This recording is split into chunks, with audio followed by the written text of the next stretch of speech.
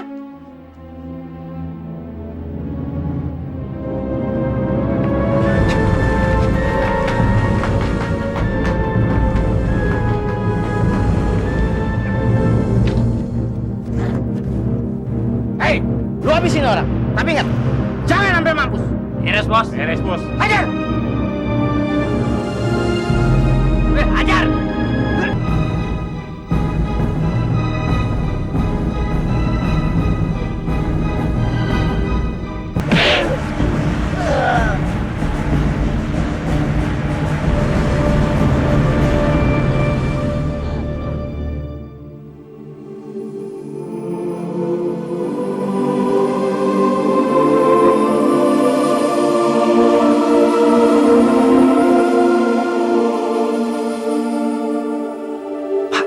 Ini saya udah baik. Sudah. Alhamdulillahirobbilalamin. Pak Gojali, Bapak harus berterima kasih kepada anak muda itu. Istri Bapak sembuh karena dia. Paham Bali. Jelas aja bini saya baik. Kan yang bikin begini bapaknya sendiri.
banget, Ran. Iya, Ran, gede banget. Iya, tapi gue nggak begitu suka di sini sepi. Masa sih? Kita aja yang buat rame. Aneh. Assalamualaikum. Ona? Ona? Mana sih orang-orang? Waalaikumsalam. Rani.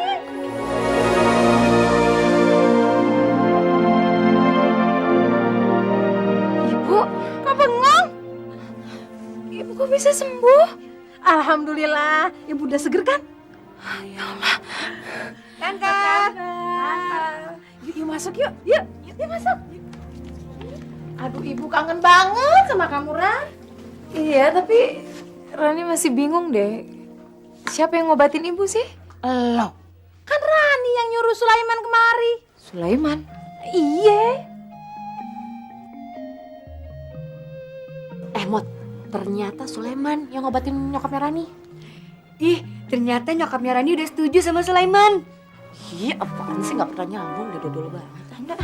Lo berdua duduk aja dulu ya, gue mau masuk ke dalam. Yuk, Bu, yuk. Apaan sih? Banyak deh sekali.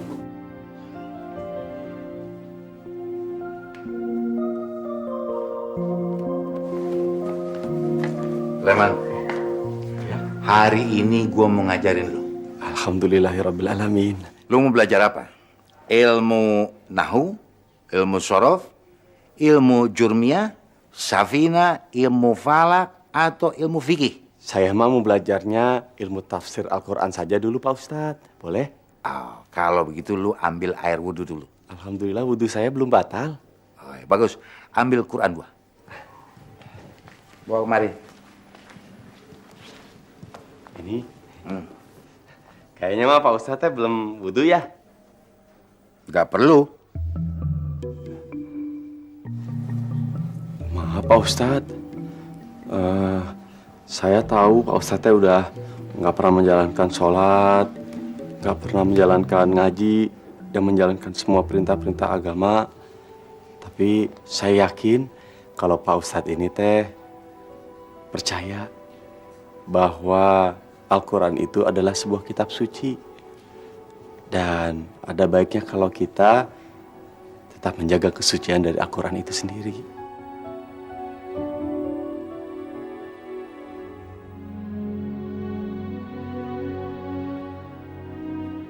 Ya, Ayah nggak keberatan kan kalau Rani menetap dulu di pesantren sampai cita-cita Rani tercapai?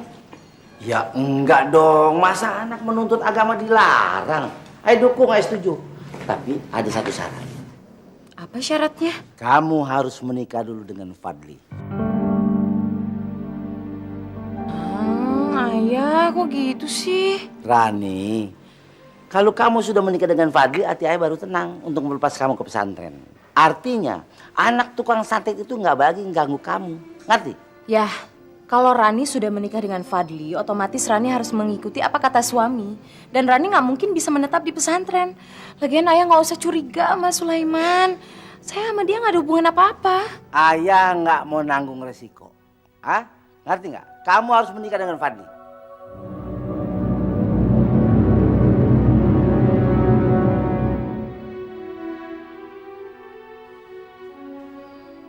Sudah, ayah mau ke kantor. Ya udah. Assalamualaikum. Waalaikumsalam. Ran, kayaknya kita nggak jadi berangkat ke pesantren deh. Lo berdua tunggu di sini ya. Gue mau ngomong dulu sama nyokap gue. Ya. Mot, Bu, kita jadi kan pulang ke pesantren? Iya jadi. Tapi lo berangkat sendiri aja deh. Ya, kok gitu sih? Iya, karena kita harus tunda dulu berangkatnya ke pesantren. Lo tau nggak? Gue itu kangen sama si Ujang. Ujang yang ngajar Piki. Ya itu. Abis dia itu orangnya kan kelas kepala. Pinter-pinter bodoh. Culun. Itu yang gue suka. Apaan sih lo tuh udah makanan nih abis nih. Asik. Ini lagi nih. Tar. Ini Ki, uang hasil jarahan semalam. Sudah kami jual semua kepada penadah. Sesuai dengan perjanjian, kami 60%, Aki 40%. Bukan begitu, Ki? Kalian jangan lupa kepada arwah Ki Gohok dan Ki Seto. Dia harus dapat 20%. Karena operasi ini bisa berhasil berkat bantuan dia. Jadi maksud Aki 40%, kami 40%, 20% lagi untuk Kiseto, begitu? Ya, sesuai dengan perjanjian saya.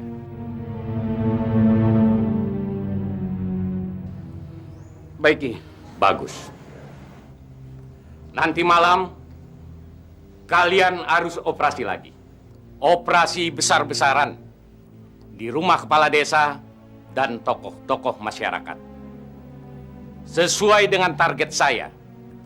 Saya ingin sebelum pemilihan kepala desa, seluruh warga desa ini harus miskin semuanya.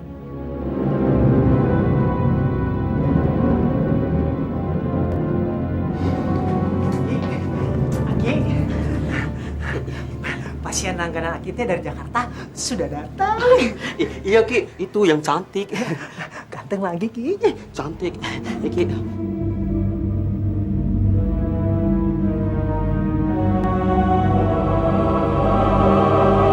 Ustaz, saya mau tanya, kalau sebenarnya batas auratnya seorang wanita itu seperti apa sih yang boleh terlihat begitu? Begini Leman, menurut tafsir Ibnu Abbas, anggota tubuh wanita yang boleh terlihat itu cuman muka dan tangan. Diperkuat lagi dengan hadis dari Nabi kita, Nabi Muhammad SAW yang kira-kira bunyinya begini. Apabila seorang perempuan sudah balik, tidak patut dilihat tubuhnya, kecuali ini dan ini. Lalu kalau auratnya laki-laki gimana? Kalau laki-laki, Bos.